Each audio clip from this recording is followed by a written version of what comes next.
Frank de Boer speelt de bal. Heel goed naar Dennis Bergkamp. Dennis Bergkamp. Dennis Bergkamp neemt de bal aan. Dennis Bergkamp. Dennis Bergkamp. Dennis Bergkamp. Dennis Bergkamp. Dennis Bergkamp.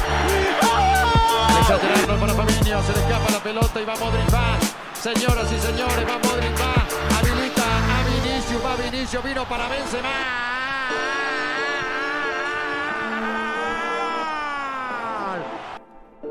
C'est parti pour le 4e épisode du Ventre Mou. Comme d'hab, la même équipe, je suis avec Aurélien. Comment ça va, Aurélien ? Oui, bah ça va.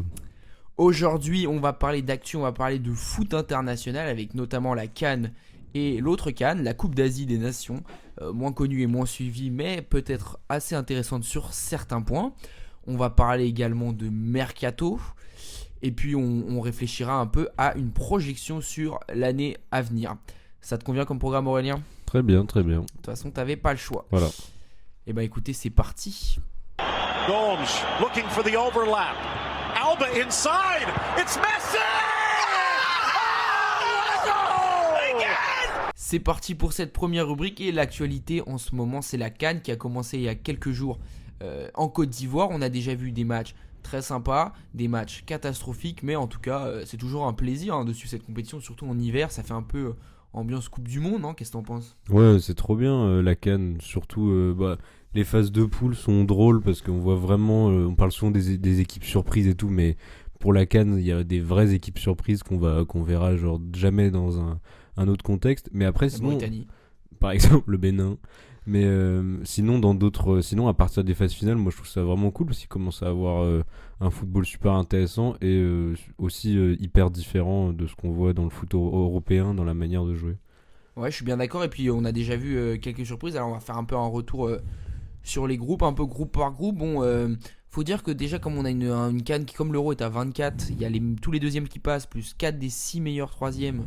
Ah ouais. Donc il y a finalement un écrémage assez limité, il n'y a que 8 équipes qui sautent après la première phase, donc il y a quand même une sécurité pour les grosses équipes. Mais malgré ça, on voit qu'il y a des équipes qui sont déjà en difficulté, des équipes favorites. Ouais. Ouais, je pense à l'Algérie par exemple, qui a 2 matchs de nul, ou à la Tunisie seulement 1 point. Donc alors, déjà la poule A, donc Guinée équatoriale, Nigeria, Côte d'Ivoire, Guinée-Bissau.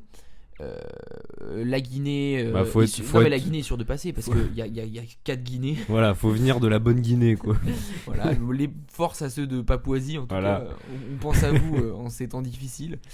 Maintenant la Guinée équatoriale qui a fait une belle surprise, une victoire et un nul. Le Nigeria une victoire et un nul aussi. Et donc la Côte d'Ivoire. Bon, les 3 sont à peu près sûrs de passer quand même. Côte d'Ivoire. On n'a pas une grande expérience des trophée à 24, mais en général il suffit d'avoir 4 points si t'es 3ème pour passer.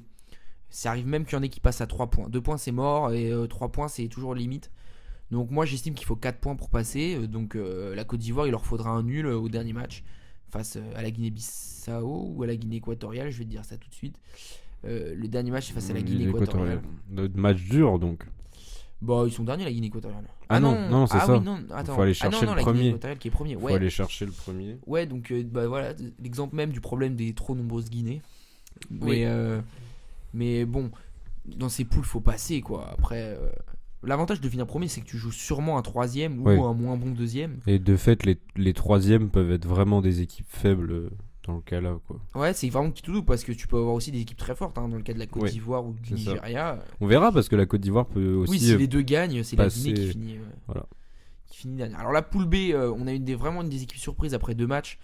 C'est le Cap-Vert. Le Cap-Vert 2 victoires. Et une sacrée chute de 2 équipes habituées au. Quoique le Ghana n'est pas une grande équipe de CAN, si je dis pas de bêtises au final. C'est une équipe majeure. Évidemment, mais. Mais oui, c'est sûr, là, 2 points pour l'Égypte, 1 point pour le Ghana, 1 point pour le Mozambique. Pourtant, une poule qui est sur le papier, même si on connaît le Cap-Vert qui a déjà fait des surprises à la dernière CAN, si je dis pas de bêtises, c'est vrai que la poule elle paraissait pas vachement abordable. Et tu finis sur un Cap-Vert-Égypte. On peut pas en parler des gardiens assez catastrophiques, que ce soit le gardien du Ghana ou le gardien du Mozambique. On a vu des buts un peu n'importe quoi, c'est toujours un peu assez étrange le problème. Mais ouais, là, l'Égypte 2 points et le Ghana 1 point. Les deux doivent gagner, absolument. Pour le coup, il n'y a pas le droit à l'erreur. Parce que même avec un nul, l'Égypte, moi je les voyais beaux, l'Égypte.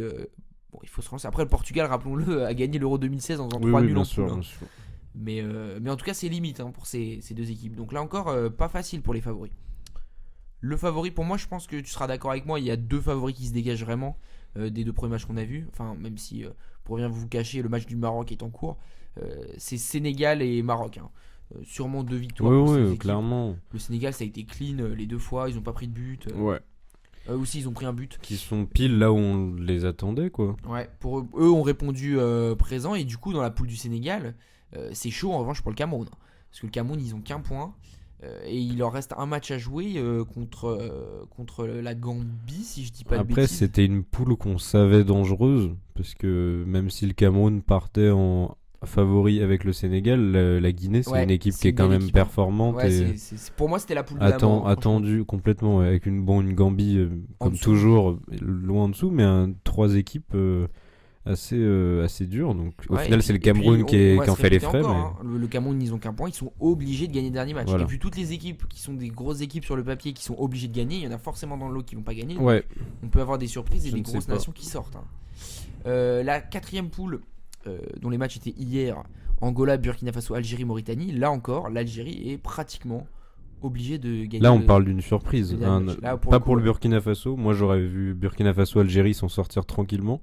Mais un Angola surprise, la victoire qu'ils ont face à l'Algérie, c'est pas non plus une victoire référence pour l'Angola, donc c'est pas un hasard de les voir premiers. Non, mais ils ont fait match nul contre l'Algérie. Mais, oui, pardon.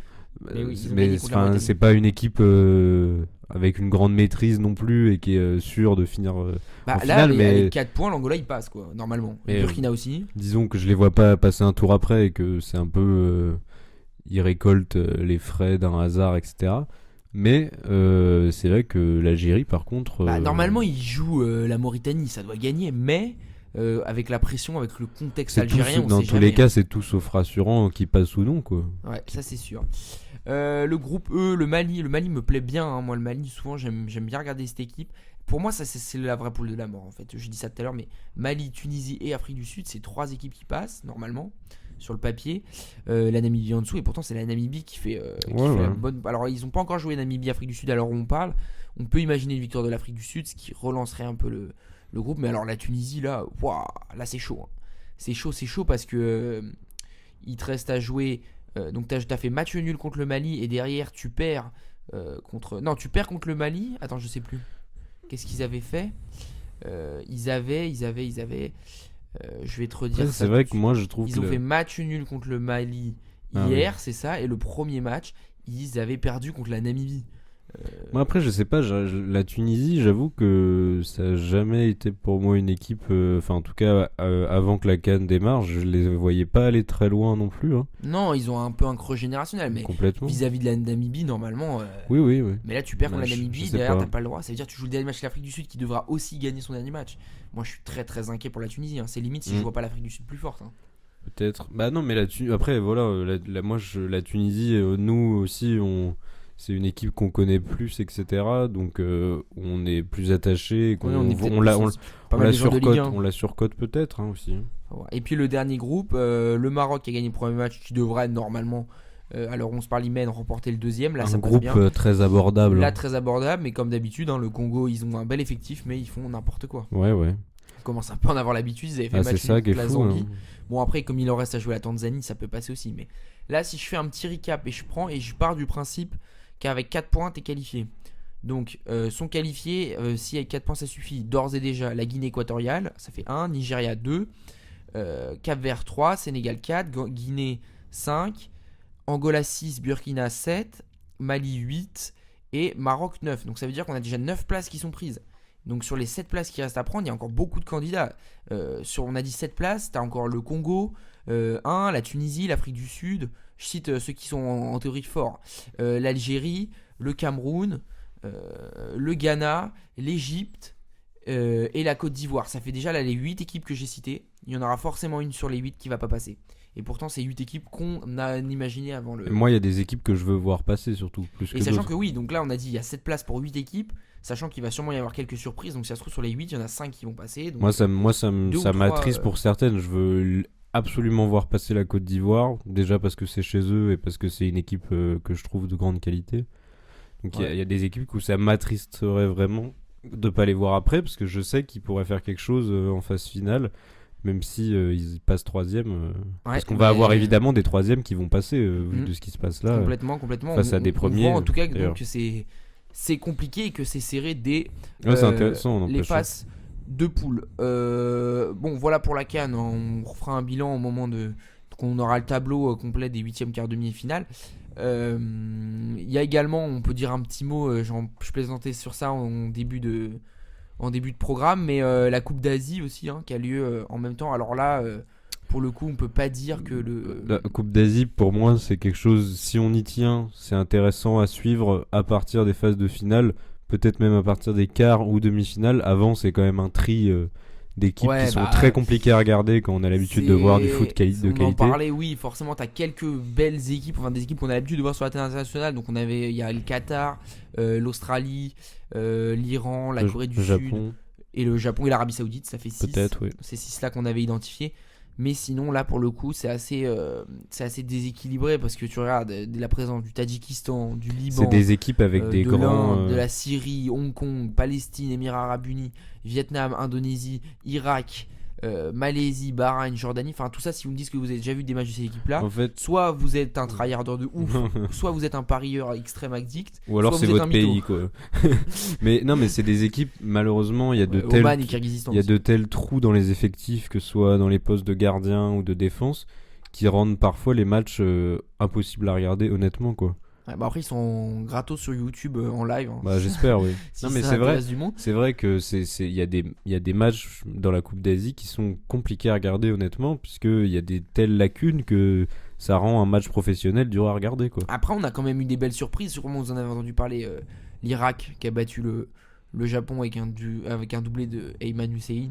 Bon. Un Japon qui chute alors en plus, que c'est. en plus, il marque sur un but de Endo. Genre à la fin, ils allaient prendre 2 Ouais. Z. Il y a eu ça. Il y a eu la Corée du Sud qui a fait 2-2 contre la Jordanie. En tout cas, voilà, ça montre que même si sur le papier c'est très déséquilibré, ça reste des matchs qui sont pas non plus donnés facilement et qu'il faut quand Mais même. moi, j'attends les quarts / demi-finale pour regarder un Mais ou deux matchs quand même. Surtout que là, le truc, c'est que c'est comme la CAN et l'Euro. Les troisièmes, pour la plupart, ils passent aussi. Enfin, genre, je vois pas là Oui, pour le coup, évidemment. comment un des 6 favoris Tout le monde va passer. pourrait sauter. Même les 8e, ça risque d'être très déséquilibré. Il y en aura peut-être Mais enfin, une affiche entre moi je eux. trouve qu'entre les favoris et les autres, il y a un écart beaucoup plus énorme que ce on peut voir à la CAN, quoi. Même si à la CAN, il y a des équipes avec des qualités de jeu très très faibles, l'écart est pas aussi grand que celui qu'on peut trouver en Asie. Je veux dire, entre le Tadjikistan et le Japon, Oui, ça, c'est fou quand même. ça, Je veux c'est dire, certain. Par exemple, je pourrais regarder. Donc, on pourrait avoir le E1 contre le D2. Ça pourrait faire Corée du Sud. On pourrait avoir un Corée du Sud-Japon parce que comme le Japon a perdu contre l'Irak. Mais sinon, probablement qu'il faut attendre les quarts pour avoir des matchs un peu sympas. Oui, oui. Sinon, oui, il faut le dire, faut être iranien quoi, pour regarder les matchs. Ah, c'est ça. Ouais, ou palestinien, mais je sais pas. Ou il y a peut-être autre chose à faire, indonésien, franchement. quoi. Oui, voilà. Enfin voilà, du coup on a une fenêtre internationale qui est quand même assez sympa. Moi j'aime bien, je trouve ça cool. Des trucs à découvrir, on va dire. Ouais, et puis on est un peu dans le creux de la saison, tu vois, on a passé la mi-saison, mais on est encore loin de la fin de saison où ça a vraiment commencé à compter. La Ligue des Champions est pas encore de retour. Et puis si on est fan d'un club, c'est aussi intéressant de voir comment se débrouillent ces joueurs qui ont été sélectionnés pour la CAN ou la Coupe d'Asie, pour voir comment est-ce qu'ils vont revenir au Ouais, club, voilà. quoi. Par exemple, je prends l'exemple de Lyon qui est mon club. Mama Baldé c'était catastrophique avec Lyon. Bah voilà, à la CAN ça confirme, mais il est pas bon. Donc, Oui, c'est ça. Hein, c'est pas que le contexte lyonnais, c'est que c'est un joueur qui est sûrement très limité. Après, ils vont lever son option d'achat. Bon, là, je m'avance sur la rubrique Mercato, mais oui, en tout cas, c'est toujours un plaisir à suivre. Bon, bah écoute, on va en reparler. De toute façon, ces compétitions internationales. On peut passer à la rubrique Mercato. Alors c'est parti pour cette rubrique Mercato. On est le 21 janvier, il reste une dizaine de jours dans ce Mercato d'hiver et on a déjà eu pas mal de mouvements, notamment pour certains clubs français qui se sont pas mal renforcés, ou en tout cas il y a eu pas mal de mouvements. On va commencer un peu par les cas français. Je commence par Nice. Allez, Nice qui nous fait 2 recrues, je te laisse en parler vite fait. Alors, premier, c'est Mohamed Ali Chaud, qui est surtout connu par mes joueurs de FIFA carrière, Exactement. parce que grand potentiel, donc ancien jeune espoir à Angers, il y a 2 ans. Il y a 3 ans maintenant, il part faire 2 saisons à la Real Sociedad Ouais, il s'est un peu perdu. ou qui sont, même s'il a un peu de temps de jeu, ça baisse progressivement jusqu'à ne plus jouer du tout. Donc en gros un échec, et qui décide de revenir à l'OGC Nice. Il a seulement 20 ans. Nice a clairement des besoins et recherche des attaquants, donc ce qui promet normalement un peu de temps de jeu si il produit de la qualité. Bah, surtout que Nice, leur problème c'était plus l'attaque que la défense, je veux C'est dire. ça, il y a Donc, de la place.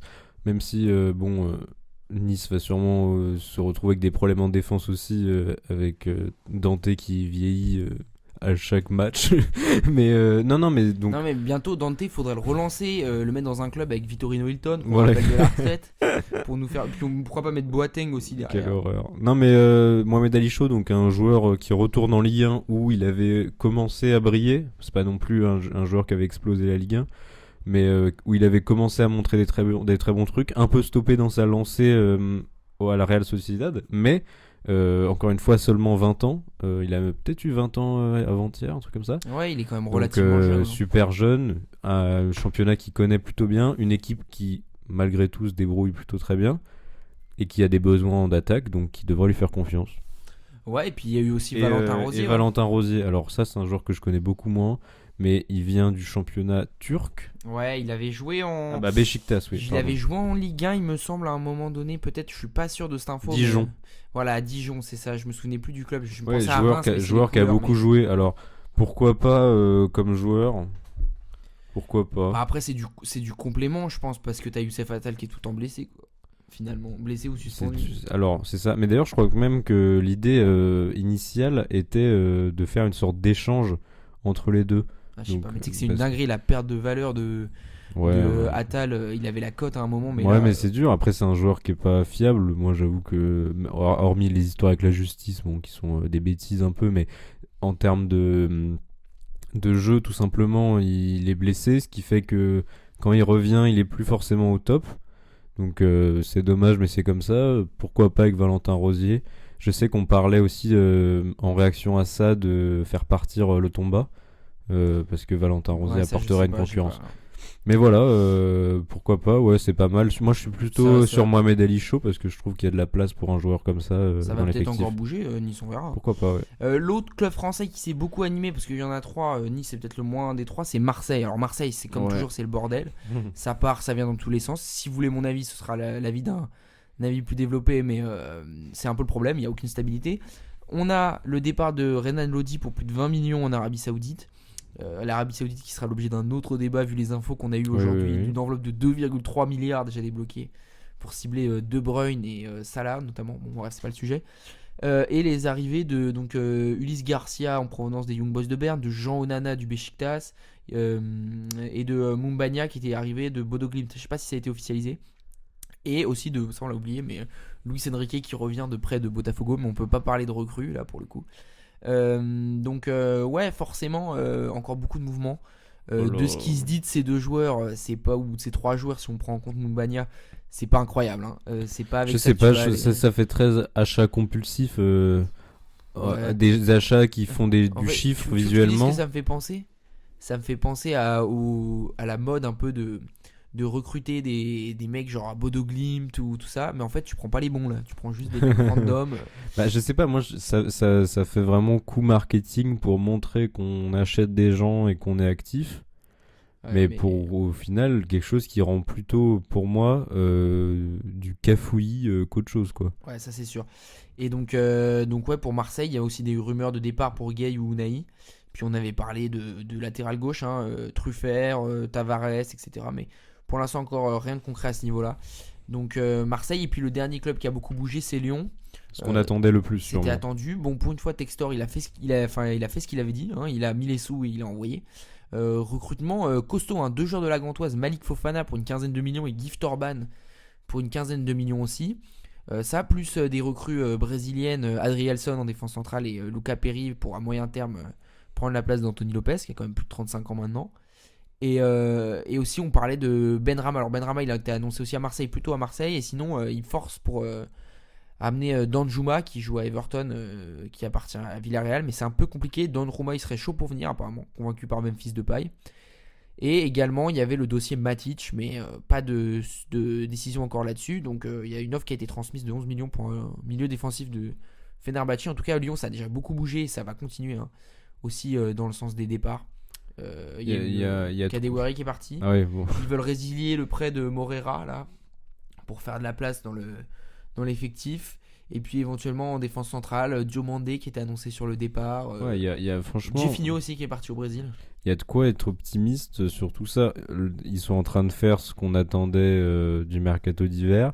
Globalement, se débarrasser des joueurs dont on n'avait pas du tout besoin pour des raisons de contrats trop gros et de performances abominables. Et des signatures super intéressantes. Ouais, ça tu l'as dit. Qui étaient attendues par les supporters et par le Je dis pas que vestiaire ça va marcher, aussi. mais au moins Non. c'est. Parce que dans le vestiaire, ça avait été dit clairement, même en interview par Lacazette, que ils avaient juste besoin de nouveaux joueurs et de joueurs performants. Donc ça remotivera le vestiaire, le coach, le staff et les supporters. En gros, pas sûr que ça marche, mais on peut être optimiste. C'est ce qu'on attendait de ce mercato pour l'instant. Ouais, ça c'est certain. Et puis donc pour finir sur ce mercato sur une page un peu plus internationale, bon comme d'habitude on a l'arrivée des Brésiliens au Barça et au Real. On a Victor Roque là ce coup-ci qui est arrivé au Barça, mais bon ça moi j'ai envie de dire attendons d'en parler. Et puis. La grosse info c'est le retour en prêt de Jadon Sancho à Dortmund. Ça c'est cool ça pour lui je pense. Ça peut être C'est cool, mais belle chose. c'est un truc que je disais la dernière fois, ça a toujours une saveur étrange, ces mecs qui reviennent un peu la queue entre les jambes dans leur club. C'est joli comme histoire, mais c'est toujours étrange. Faut pas oublier qu'ils voulaient partir, quoi. Ouais, mais là pour le coup, je pense que si Dortmund le prend, il faut absolument y aller parce que Oui. il y a plus d'autres solutions, quoi. D'ailleurs, il a fait une passe D pour son premier match. Oui, c'est ce que j'allais dire. Il a On été a pas horrible. Timo Werner qui est arrivé à Tottenham. On n'en a pas énormément parlé. Aussi passeur décisif face à United. Bon, là encore une carrière. Un En joueur. fait, pour moi, Timo Werner c'est un bon joueur, mais ça sera jamais un grand joueur et on a voulu en faire un grand joueur. Après, il est arrivé aussi dans un club qui fonctionne différemment C'est de Tottenham. Titulaire en finale de Ligue des Champions, vainqueur de la Ligue des Champions, on est titulaire toute la compétition. Ah oui. Non, mais c'est un joueur qui a jamais été horrible, mais qui a été en qui on a donné peut-être des rôles trop importants très vite dans un club comme Chelsea qui est quand même plutôt sévère et qui en attend beaucoup, surtout à ce moment-là. Donc et ensuite il fait pareil un retour à Leipzig où ça marche, et moi je le voyais rester beaucoup plus Ouais, longtemps. mais ça a marché au début, après. Je le voyais rester beaucoup plus longtemps parce que je me suis dit qu'il avait compris que la première ligue était pas faite pour lui et qu'il allait rester là-bas. Apparemment pas. Pourquoi pas? Tottenham, c'est un club qui est moins sous le feu des projecteurs. Donc pourquoi pas? Après, j'avoue que je le vois pas non plus mettre 30 buts ou quoi, mais pourquoi pas peut-être avec moins la hype et moins les lumières sur lui qu'au moment de son transfert à Chelsea. Voilà, et puis je finis par un petit zapping un peu des transferts qu'on a eu. On a Jordan Henderson qui quitte l'Arabie Saoudite. Ce sera l'objet d'un débat aussi, le cas de la gestion saoudienne. Pour aller à l'Ajax, on a eu Miko Tadze qui revient en prêt à Metz. Ça marche pas. Tu sais qu'ils l'ont vendu 14 millions et là il part en prêt avec une option d'achat à 7 millions. Genre, le braquage de Metz, c'est incroyable. Buchanan qui a signé en provenance du club Bruges à l'Inter. On a eu Donny van de Beek qui part en prêt à Francfort. Thilo Kehrer qui a signé à Monaco. Je sais pas vraiment si c'est une belle recrue, j'aurais du mal à me prononcer, mais en tout cas voilà, c'est une recrue, ça c'est certain pour Monaco. Reguilon qui a vu son prêt à United résilié, il repart du côté de Brentford dans l'autre sens. On a eu Eric Dyer qui a signé au Bayern pour faire un peu un joueur de complément, donc en provenance de Tottenham. Ça parlait de Trippier aussi, mais c'est seulement dans les rumeurs. Geraldo Becker, l'attaquant de l'Union Berlin, qui a signé à la Real Sociedad. Ça, c'est un beau transfert, Ouais. de mon point de vue, en tout cas. Et puis, est-ce que j'ai oublié un truc? Bon, Gonzalo Guedes à Villarreal, Yann Madsen à Dortmund. Et puis, si on peut citer aussi l'arrivée de Elmas, en provenance du Napoli, à Leipzig. Voilà pour ce tour mercato. On va passer au zapping. C'est donc parti pour ce zapping. Alors un zapping qui va être un peu dans la polémique. C'est pas forcément ce qu'on recherche tout le temps, mais bon, là ça sera le cas. On commence avec du pas du tout polémique. avec la Coupe de France qui donc s'étale sur ce week-end. Alors on enregistre, on est dimanche après-midi. On a eu la qualification de Lyon, c'était catastrophique le niveau de jeu pour avoir vu le match. Et puis après, sans surprise, pour l'instant, pour les favoris, on va dire. Peu de surprise, ouais. Pour donc, final. le PSG qui est passé largement, Monaco qui est passé, aussi des surprises quand même, Nice qui est passé aussi, des surprises avec Nantes qui s'est fait sortir par Laval. Le bel exploit aussi du Puy en N2 4ème division qui a... le Puy qui avait éliminé Nice l'année dernière ouais, et qui cette fois a éliminé Velay. Dunkerque qui est aussi très en dessous de ce qu'on pouvait attendre. Et puis à cela s'ajoute la qualification donc de Brest difficilement face à Trélissac et de Valenciennes face au Paris Saint-Germain. On aura des matchs aujourd'hui, mais ça y est, là, le plateau commence à se resserrer un peu. Il y a quelques petits poussets, mais ça va vite devenir compliqué pour eux de continuer à passer des tours. Mais en même temps, on arrive en 8ème. C'est un petit peu normal. On zappe. Deuxième info. Alors, la deuxième info concerne donc Cristiano Ronaldo. Ça y est, on rentre dans les polémiques. C'est pour ça qu'on le met dans le zapping, parce qu'on va pas en parler non plus 50 ans. Cristiano Ronaldo qui a déclaré que selon lui, la Saudi Pro League était déjà supérieure à la Ligue 1. Qu'est-ce que t'en penses ? Déjà, après, je pense que on a peut-être été plus blessé que d'autres. Personnellement, j'ai pas été blessé. Mais je sais pas, c'est juste que malheureusement, quand Cristiano Ronaldo donne son avis, il y a tellement de subjectivité et de choses qui entrent en compte que l'avis. Ça s'appelle le contrat aussi. Le contrat, ses performances qui, en disant ça, sont rehaussées. Ouais. Et dans un contexte du trophée The Best. Un personnage aussi, le personnage de Cristiano Ronaldo, qui fait que tout ce qu'il dit peut être compliqué à recevoir. Maintenant, si on essaye d'être objectif un tout petit peu, je vois pas en quoi est-ce que ça peut être quelque chose de vrai, ce qu'il dit. Je vais même aller plus loin que toi. Déjà, je m'excuse d'en parler parce que ça lui donne du crédit. Si on n'en parlait pas, voilà, mais bon, on en parle quand même parce que c'est notre taf. Mais franchement, déjà, c'est complètement faux. Autre point, même les groupies de Ronaldo, quand tu regardes les posts sur Insta, tout ça qui ont été faits par rapport à cette déclaration, il n'est pas vraiment soutenu.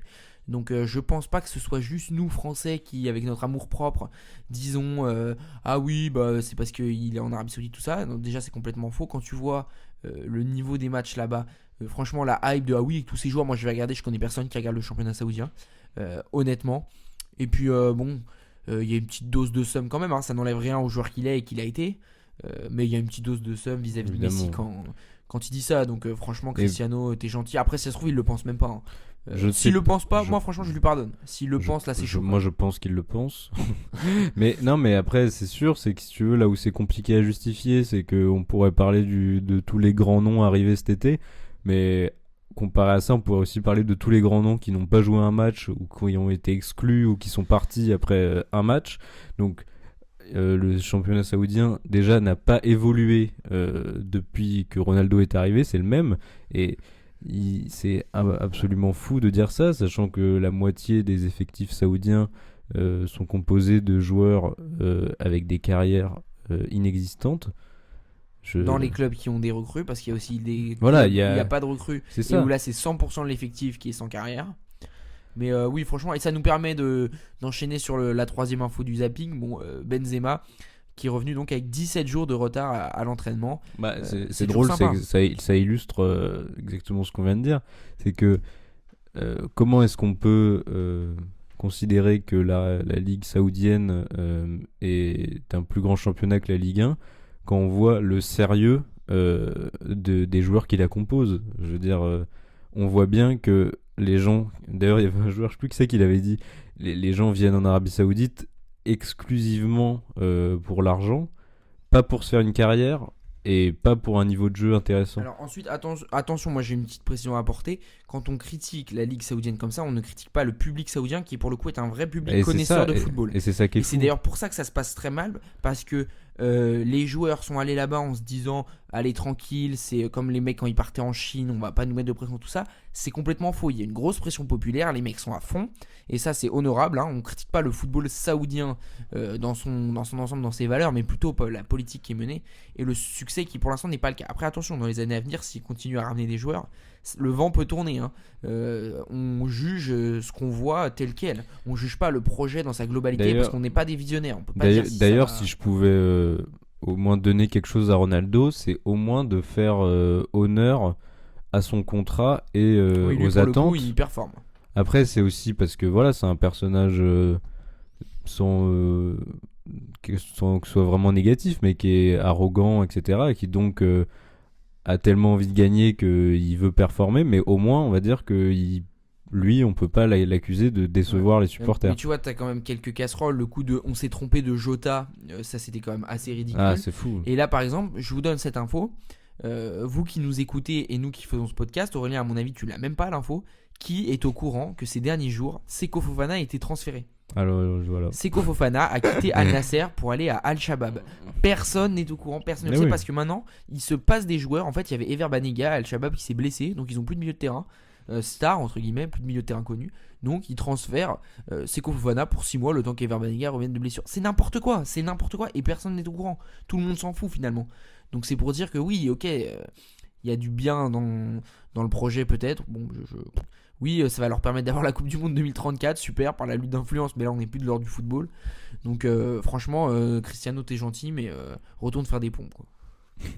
Oui. Et puis d'ailleurs, on peut parler de Benzema qui apparemment souhaiterait retourner en Europe pour Direct, Henderson pareil.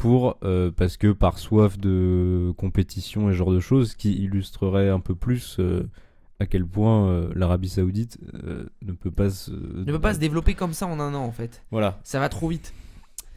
Bon allez, on zappe sur la dernière info. La dernière info, donc c'est autour de Mike Maignan. Donc Mike Maignan qui a été victime de racisme hier à Udine, une fois n'est pas coutume. Udine et Cagliari, on a un peu l'habitude maintenant. Cette fois il a pris son courage à deux mains franchement et il a demandé à arrêter le match qui a été fait par l'arbitre qui a réagi plutôt vite et après 5 minutes environ d'arrêt le match a repris et Milan s'est finalement imposé. Mais l'Italie se scandalise encore une fois de ce nouvel épisode raciste. Et c'est peut-être pas plus mal et même très bien de voir que les réactions à ça sont de plus en plus positives en Italie même, puisque on connaît la politique italienne, on sait ce qui s'y passe, et c'est plutôt rassurant de voir que déjà le club milanais, l'AC Milan comme l'Inter soutiennent officiellement ça, donc sans compter bien sûr tous les supporters qui soutiennent. Nous, c'est très bien qu'en France et dans les autres pays européens, on apporte notre soutien, mais je trouve que ce qui est important aussi, c'est de voir, comme tu as dit, qu'un arbitre soutienne Mike Maignan et que les clubs italiens... Qu'il ne soit pas dans la négo à dire « mais t'es sûr Mike que tu veux pas continuer ?» Il va lui dire « voilà, il fait le singe derrière moi, hop, on arrête le match. » C'est quelque chose de évidemment normal, ce que font les clubs italiens et l'arbitre italien, mais qui est quand même une avancée néanmoins, parce que ce qui se passe, ce qui est arrivé à Mike Maignan, c'est quelque chose qui arrive depuis plus de 25 ans officiellement dans le milieu du foot, que ce soit avec Balotelli, Pogba, Matuidi, c'est arrivé à tous les grands joueurs et pas que les grands joueurs noirs ayant joué en Italie.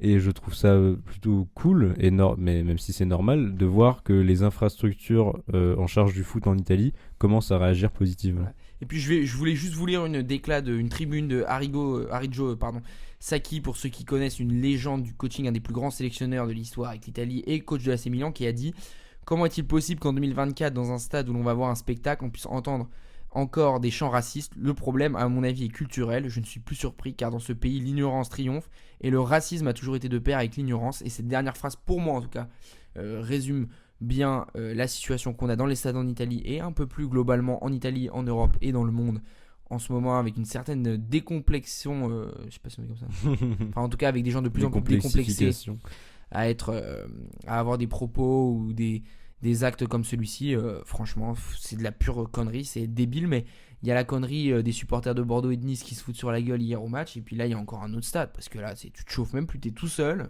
il n'y a personne pour te chauffer et tu vas faire des trucs comme ça. La honte, juste la honte en fait. Voilà pour ce zapping, on va passer à la dernière rubrique du jour. Allez, bonne chance pour le penalty.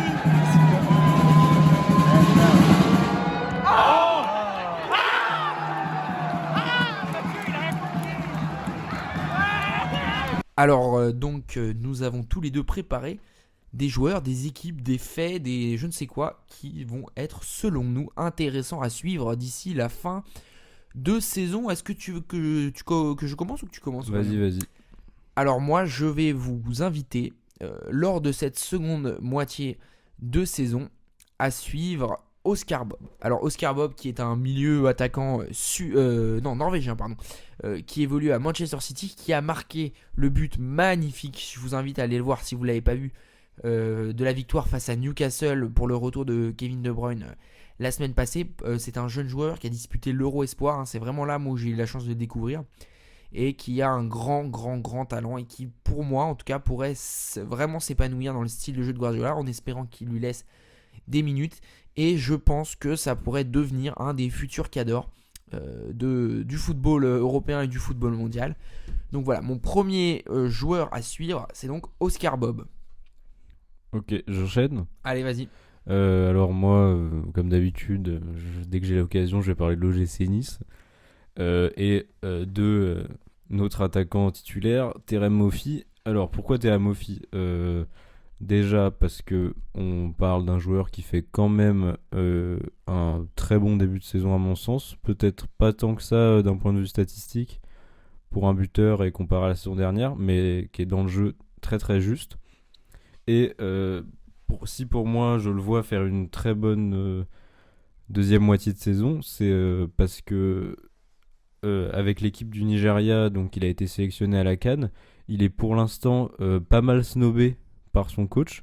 Mais du monde en pointe voilà. Pour le Niger. Et a joué aucune minute, donc c'est vrai qu'après derrière Osimhen, Moussa et d'autres références. Il a été pris en dernier en plus. Voilà, il devait pas être pris à la toute base, mais la fameuse toute base. Bien sûr.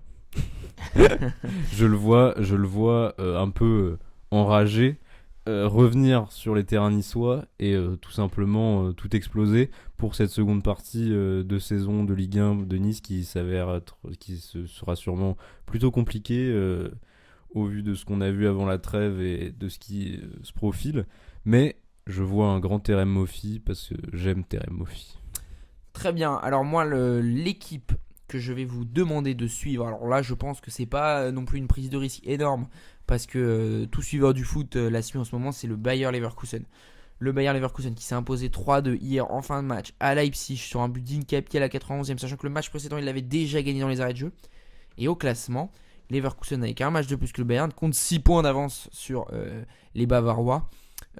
Pour moi c'est vraiment une équipe à suivre, parce que là on est dans un tournant, c'est la CAN, ils ont perdu des joueurs, il y a Boniface qui est blessé.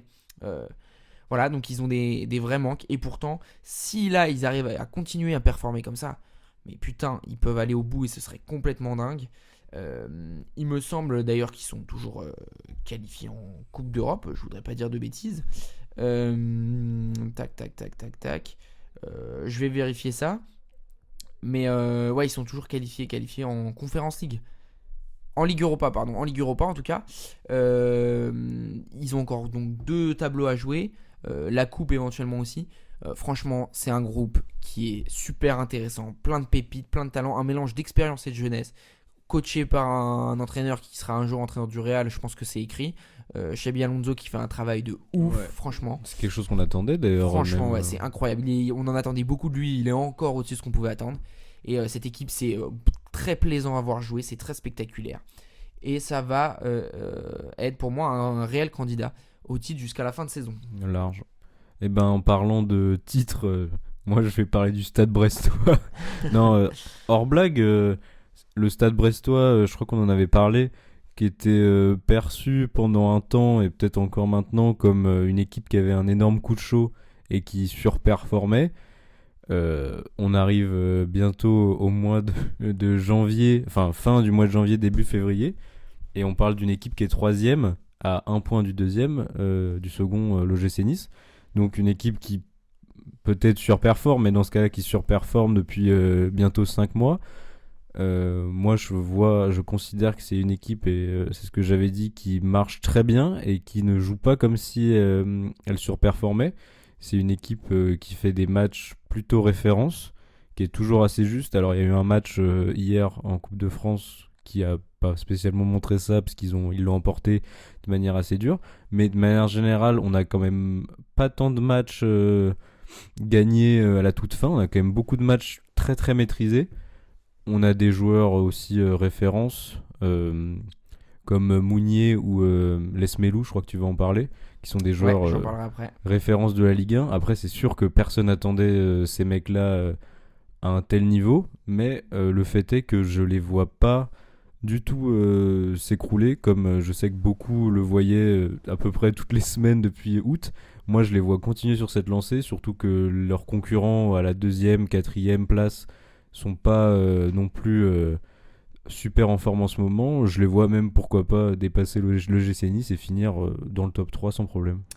Ok, intéressant. Donc moi, quand tu l'as dit, ouais, je vais vous parler, c'est ma dernière recommandation. Alors c'est peut-être la plus risquée des 3, mais moi j'ai très envie que vous suiviez avec moi. Je vous emmène Pierre Lesmelou sur cette deuxième moitié de saison. Alors parce que Pierre Lesmelou, ancien niçois, ouais, a fait une première moitié de saison, je pèse mes mots, exceptionnelle avec Brest, exceptionnelle vraiment. Où il a été le meilleur joueur de l'équipe, qui est l'équipe surprise de la saison. Maintenant, il y a eu des transferts, des rumeurs de transferts, notamment à Rennes. Ça va sûrement pas se faire. Il va sûrement rester à Brest. Faut voir comment il digère et il faut voir est-ce que il va réussir dans la continuité. Hein. En termes d'âge, il est normalement à l'apogée de sa carrière. Ces 6 mois qui arrivent sont déterminants pour moi parce que s'il fait encore 6 gros mois, il quittera sûrement Brest. Pourquoi pas pour rebondir dans un grand club français entre guillemets. Mais c'est un joueur très classe, très élégant, très efficace. Il a tout pour être le très bon joueur de Ligue 1 par excellence. Ce sera jamais un grand joueur du Real, ce sera jamais un grand joueur de l'équipe de France. Mais il peut s'affirmer comme un très grand joueur de Ligue 1 et c'est tout à fait honorable. Avec un parcours où il n'était pas forcément destiné à être à ce niveau-là. Et là, il est très très impressionnant. C'est un joueur dont on voyait beaucoup de qualité à l'OGC Nice, mais qui était peut-être pas prêt à ce moment-là. Et qui, ouais, là, effectivement, montre son meilleur niveau à ce moment-là. En plus, moi, c'est pas le genre de joueur que je vois mal vieillir. Je le vois performer encore un temps. Ouais, avec... comme diraient certaines personnes de ton entourage, c'est comme le bon vin, quoi. Il faut le laisser. Non, mais c'est ça. Peu. Et puis c'est vrai que je le vois atteindre, garder ce niveau-là, pourquoi pas. Pendant une certaine période, il y a comme tu as dit, une sorte de palier où s'il arrive à finir cette saison avec un bon niveau. Voilà, on a trop tendance à vouloir recruter des mecs qui ont toujours 20 ans. Mais 30 ans en Ligue 1. 30 ans, c'est le moment qui est le plus fort en fait dans une carrière. Donc, moi, est-ce qu'il est capable de faire une bonne saison complète ? Si oui, dans ce cas-là, pour moi, il est encore parti sur 3-4 saisons à son meilleur niveau. C'est pas un joueur que je vois mal vieillir, en tout cas pas d'un coup, quoi. Bah, en tout cas, c'est tout ce que je lui souhaite et il va jouer beaucoup dans l'avenir de Brest. Hein, t'en parlais justement que t'attendais beaucoup de Brest sur cette deuxième moitié de saison. Avec un grand Lesmelou, ce sera pas la même chose qu'avec un mauvais Lesmelou pour cette équipe. Écoute, voilà pour nos recommandations. Hein. On pourra réécouter cet été, voir Lesmelou qui se fait la jambe. Lesmelou qui fait n'importe quoi, Brest qui finit 11ème, Oscar Bob qui joue pas, Leverkusen qui s'écroule et qui est éliminé par Lens. Mofi qui ne met pas un but. Voilà, exactement. Et là, on pourra dire qu'on a été des visionnaires. Et bien écoutez, c'est terminé pour aujourd'hui. Petit teasing, dans les prochaines semaines vont arriver un nouveau concept, le concept des chapeaux. On vous expliquera ça plus en détail, mais en tout cas ça va être super sympa, autant à faire qu'à écouter je pense. Ah bon, puis on va essayer plein de chapeaux et puis voilà. Des casquettes, des bérets, voilà. Après on classera aussi les couvre-chefs en fonction de l'échiquier politique. Si tel ou tel le cardigan, bien qui sûr. Est vraiment un couvre-chef magnifique. J'essaierai le chapeau palestinien. Voilà, et de les placer. Non, bien sûr les chapeaux plus... allez, tu sais quoi, je spoil pas. On verra, on en reparle. Normalement, on va avoir un bon rythme d'émission dans les semaines à venir. En tout cas, c'est tout ce qu'on peut souhaiter si la santé va bien, la famille, etc. Et puis, on reparlera de la CAN. On reparlera de la CAN et les premières minutes de Terem Mofi avec le maillot du Nigeria. Et bien écoutez, amis lyonnais, niçois, toulousains, clermontois, nigérians, botswanais, de tout horizon, de toute origine et de toute nationalité, de toute religion et de toute couleur de peau. On est tous ensemble, Soprano. Free Palestine. On se dit à la semaine prochaine. Allez, bisous.